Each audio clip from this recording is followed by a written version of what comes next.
पण अंथरुणाला खिळलेली तिच्या वार्डातली महिला असेल, माझ्या वार्डातली महिलेला भारतीय जनता पार्टीचं ऑफिस काय, तिनं 19 दिवस आम्ही फिरलो तर ती फिरली सुद्धा नाही आणि तिला तिकीट देता म्हणजे आम्हाला संपवण्याचा प्रयत्न होतो, पण आम्ही संपणार नाही. आणि आम्हाला संस्कार शिकवले आहेत, त्यामुळे आम्ही संस्कारानेच आमच्या पार्टीचं काम करणार आहोत.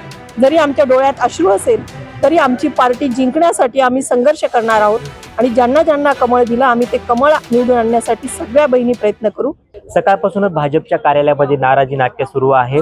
अनेक कार्यकर्त्यांनी येथे मंत्री अतुल सावे आणि खासदार भागवत कराड यांच्या समोर सुद्धा जाब विचारण्याचा प्रयत्न केला, मात्र त्यांनी जाब न देता पाठीमागच्या दरवाजातून पळ काढला. आपण जर पाहिलं तर अनेक कार्यकर्ते आपल्या सोबत आहेत. तुम्ही आज रडताना पाहायला मिळत आहेत, काय भावना आहेत तुमच्या? माझ्या महिलांना न्याय मिळाला नाही, मला तर नाही मिळाला. मी समजू शकते कारण मी वरिष्ठ आहे, मी राज्याची सेक्रेटरी आहे. मी माझं दुःख मागच्या वेळेस असंच व्यक्त केलं होतं कारण मी 2014ला इच्छुक होते. मी आता सक्षम झाले होते, मला माहिती होतं मला नाही दिलं तरी चालेल, पण माझ्या महिलांनी एवढं आंदोलन केले ओबीसीचे आणि त्या महिलांना सुद्धा तिकीट मिळालं नाही.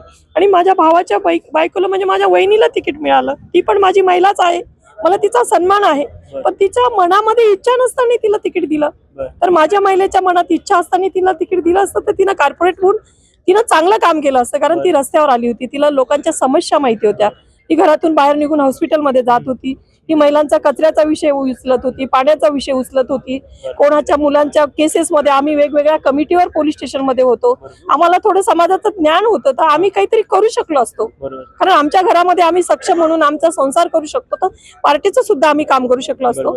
पण अंथरुणाला खिळलेली तिच्या वार्डातली महिला असेल, माझ्या वार्डातली महिलेला भारतीय जनता पार्टीचं ऑफिस काय, तिनं 19 दिवस आम्ही फिरलो तर ती फिरली सुद्धा नाही आणि तिला तिकीट देता म्हणजे आम्हाला संपवण्याचा प्रयत्न होतो, पण आम्ही संपणार नाही.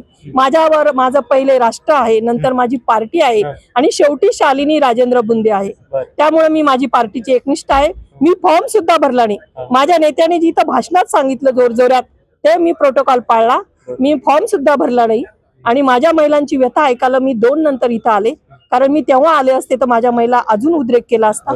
त्यामुळे माझ्या बहिणीला मी समजून सांगण्यासाठी आले, कारण पार्टी सर्वस्व आहे आणि पार्टी ही आमची राष्ट्रहिताची आहे आणि आम्हाला संस्कार शिकवले आहे, त्यामुळे आम्ही संस्कारानेच आमच्या पार्टीचं काम करणार आहोत.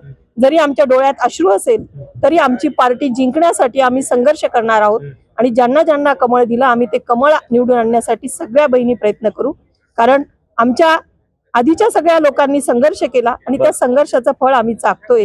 कारण आज मी खेड्यावाडी वस्तीवर जाते, मी राज्याची सचिव आहे, तर माझ्या महिला सांगतात आम्ही बचत गटामध्ये हे घेतलं, बचत गटात ते घेतलं, म्हणजे माझ्या सरकारच्या योजना एवढ्या आल्या आहे की त्या महिला आपण होऊन माझ्या कमळाला मतदान करता.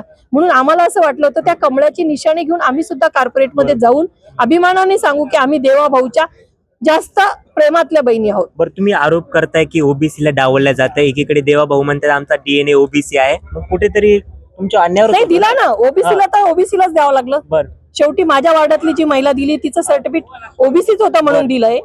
फक्त त्यांनी चेहरा बदलून नको तिथं तिकीट दिल्यामुळं खंत होते की तुझ्यासारखी काम करणारी कार्यकर्ती असती, मला सांगितलं असतं की तुला नाही देऊ शकत आम्ही, तू राज्याची सचिव आहे, मग तुम्ही 4 वार्डातून येऊन दुसरीकडे घेता, तर मी म्हटलं असतं एखाद्या ओबीसी महिलेला इथं द्या, अशी माझी इच्छा व्यक्त केली असती. पण आम्हाला तेवढं सुद्धा आमच्या पक्षाने घेतलं नाही. आम्ही कोणी कोवर कमिटीत महिला नव्हतो, मग 50% मतदान जर महिलांचं असेल तर माझ्या पक्षाने इथल्या कोर कमिटीने एका महिलेला तरी कोर कमिटीत घ्यायला पाहिजे होतं. मतदान तर आम्ही 50% करून घेणार आहे. जरी ह्या रुसल्या तरी मी स्वतः शब्द देते, माझ्या कार्यकर्त्यांनी 10 वर्ष झाले काम केलं तर त्या 10 दिवसाच्या इलेक्शन मध्ये स्वतःचा अस्तित्व संपवणार नाही, त्या परत माझ्यासोबत कमळाचं काम करतील. आम्ही कमळाचं काम करू आणि देवाभाऊवर आमचा विश्वास आहे की देवाभाऊनी कधी त्यांच्या कुटुंबाला मोठं केलं नाही, कधी त्यांच्या कुटुंबाला त्यांनी हे केलं नाही. आमच्या सगळ्या बहिणीला संभाजीनगरच्या एकत्र बसून मोठा न्याय देतील हा स्वतःचा दृढ विश्वास आहे. कारण जरी जनशक्ती असेल, पैसा असेल, पण आमच्याजवळ प्रामाणिकपणा आहे आमच्या पक्षात. मला वाटत नाही का जी पक्षामध्ये इनकमिंग झाली आता निवडणुकीच्या काळामध्ये त्याच्यामुळे कुठेतरी जे सामान्य कार्यकर्ते भाजप 2 महिला आल्या, त्या दोघी जणी आल्या, त्या पण कर्तबगार महिला होत्या, तिकडे त्या नगरसेविका होत्या, आम्ही त्यांना म्हणणार नाही. त्या आल्या म्हणजे त्यांना यांनी घेतलं म्हणून आल्या ना, यांनी नकार दिला असता त्या घरीच गेल्या असत्या. त्या पण आमच्या बहिणी आहे, आम्ही त्यांना पण निवडून आणण्यासाठी काम करू. पण जिथं तुम्ही घरातल्या महिला दिल्याय तिथं माझ्या 2-4 महिलांना न्याय दिला असता तर मला सगळ्यात जास्त आनंद झाला असता. आणि DNA ओबीसीचा तो दिसला असता. म्हणजे फक्त नेत्याच्या घरच्यांनीच निवडणुका लढवायच्या आणि कार्यकर्त्यांनी सतरंजा उचलायचा असा कुठेतरी न्याय आहे? नाही, आता पुढच्या वेळेस देवा भाऊला जिल्हा परिषद पंचायत समितीत इलेक्शन करताना माझी हात जोडून विनंती असेल की आता पुरुषांच्या बायकाला नका देऊ, कार्यकर्तीला जिल्हा परिषद पंचायत समितीला तरी द्या. आता चूक झालीये, नगरपालिकेमध्ये नेत्यांच्या बायकाला दिलं म्हणून केंद्राने सांगितलंय की आता तुम्ही नेत्यांना देऊ नका, नाही तर आता नेत्यांचे सगळे लोक आज फॉर्म भरून आले असते. पण तो एक प्रोटोकॉल माझ्या पार्टीनं चांगला केलाय.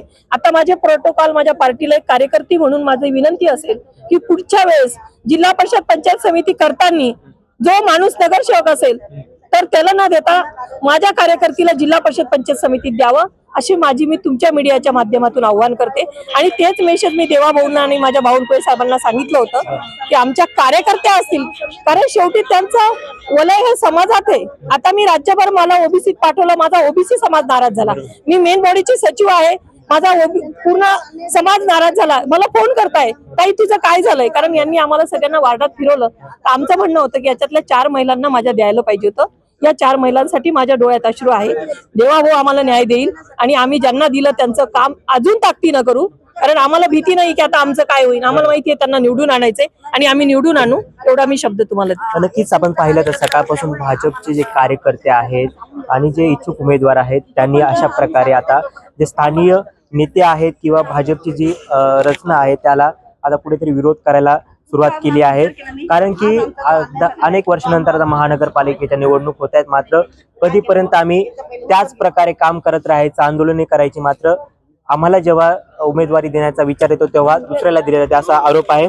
बरं, कधीपर्यंत हे सहन करायचे, कारण की कार्यकर्ताच राहणार आहे का? आता नाही सहन करायचं. आतापर्यंत आम्ही एकनिष्ठ कार्यकर्ते होतो आणि आता आमच्याच नेत्यांनी आम्हाला अन्याय केलाय आमच्यावर, त्याच्यामुळे आता याच्यानंतर आम्ही सहन नाही करणार. आता काय पावलं काय असणार आहे तुमचं पुढचे? पुढचं पाऊल काय असणार अजून तो आहे? विचार केला नाही, पण करणार. जर आम्ही सक्षम कार्यकर्ता बनू शकतो, पुढचं पाऊल पण आमचं वेगळं राहणार. अजून ते ठरवलं. नक्कीच आपण पाहिलं तर अशा प्रकारे या ज्या महिला कार्यकर्त्या आहेत त्या आपला रोष व्यक्त करत आहेत आणि कुठेतरी त्यांना न्याय मिळावा अशी अजूनही त्यांना अपेक्षा आहे. मात्र ते त्यांचे जी व्यथा आहेत त्या वरील नेत्यांपुढे मांडतील असंही त्यांचं म्हणणं आहे. मी राम बुधवंत, नवरात्री, संभाजीनगर. ऑफिस